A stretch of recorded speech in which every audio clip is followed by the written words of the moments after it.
সুপ্রিয় অষ্টম শ্রেণীর শিক্ষার্থীরা, আজকে আমরা তোমাদের অনুশীলনী 2.2 এর যে সংক্ষিপ্ত প্রশ্নগুলো আছে আমরা সেগুলো সমাধান করব।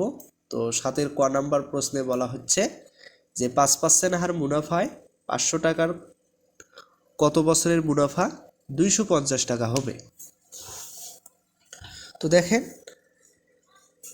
মুনাফার হার আর ইকুয়াল 5% বা এটাকে লিখতে পারি 5/100, আসল 500 টাকা, মুনাফার আই ইকুয়াল 250 টাকা, আর সময় হচ্ছে বের করতে হবে। তো আমরা জানি সময় এন ইকুয়াল মুনাফা ভাগ আসল গুণন মুনাফার হার। তো এক্ষেত্রে আমরা ক্যালকুলেশন করলে পাই হচ্ছে 10 বছর। ঠিক আছে, আমরা সময় পাই 10 বছর, তাহলে আমাদের উত্তর হবে 10 বছর। এরপর হচ্ছে 7 যে খ নাম্বার প্রশ্ন, যে একটি পণ্য 12% মুনাফায় 1344 টাকায় বিক্রয় করা হলে ক্রয় মূল্য কত? তাহলে একটু লক্ষ্য করেন, 12% মুনাফা মানে হলো ক্রয় মূল্য 100 টাকা হলে বিক্রয় মূল্য হবে 112 টাকা। তাহলে আমাদের ক্রয় মূল্য বের করতে হবে। তাহলে বিক্রয় মূল্য 112 টাকা হলে ক্রয় মূল্য 100 টাকা। এখন বিক্রয় মূল্য যদি 1 টাকা হয় তাহলে ক্রয় মূল্য কত হবে? 100কে 112 দ্বারা ভাগ করতে হবে। কিন্তু বিক্রয় মূল্য যদি 1344 টাকা হয় তাহলে ক্রয় মূল্য কত হবে? 344 দ্বারা গুণ করতে হবে। তাহলে এখান থেকে আমরা ক্যালকুলেশন করলে পাবো হচ্ছে 1200 টাকা। ঠিক আছে। এরপর যে গ নাম্বার প্রশ্ন, যে শতকরা বার্ষিক কত মুনাফায় 2500 টাকার 3 বছরের মুনাফা 600 টাকা হবে?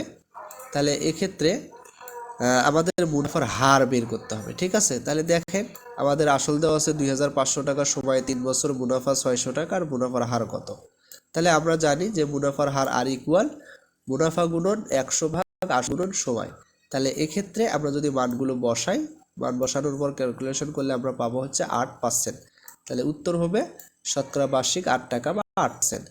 7 যে ঘ নাম্বার প্রশ্ন আছে, যে 12% মুনাফায় 1000 টাকা ব্যাংকে রাখলে 2 বছরে চক্রবৃদ্ধি মূলধন কত হবে?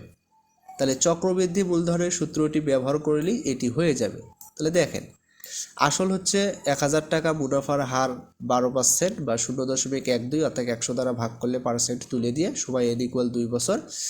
তাহলে এক্ষেত্রে চক্রবৃদ্ধি মূলধন সি ইকুয়াল আমরা কি জানি? P into 1 plus R into to the power N.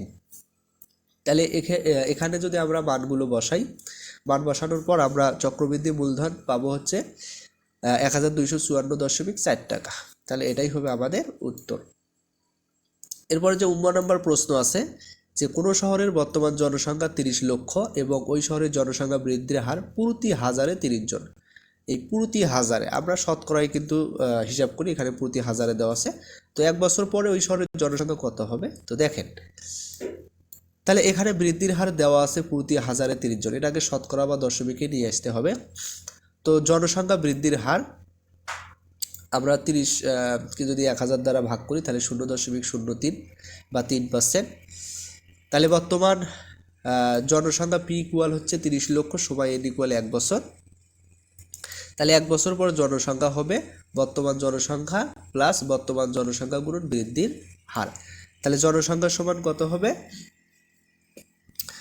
তাহলে এক্ষেত্রে আমরা যদি ক্যালকুলেশন করি মানগুলো বসা, ঠিক আছে, তাহলে এক্ষেত্রে আমরা পাই হচ্ছে 30,90,000। তো আশা করি তোমরা অবশ্যই বুঝতে পেরেছো। পরবর্তীতে আমরা অন্য একটি অধ্যায়ের প্রশ্নগুলো নিয়ে কথা বলবো। তো এতক্ষণ সাথে থাকার জন্য সবাইকে ধন্যবাদ।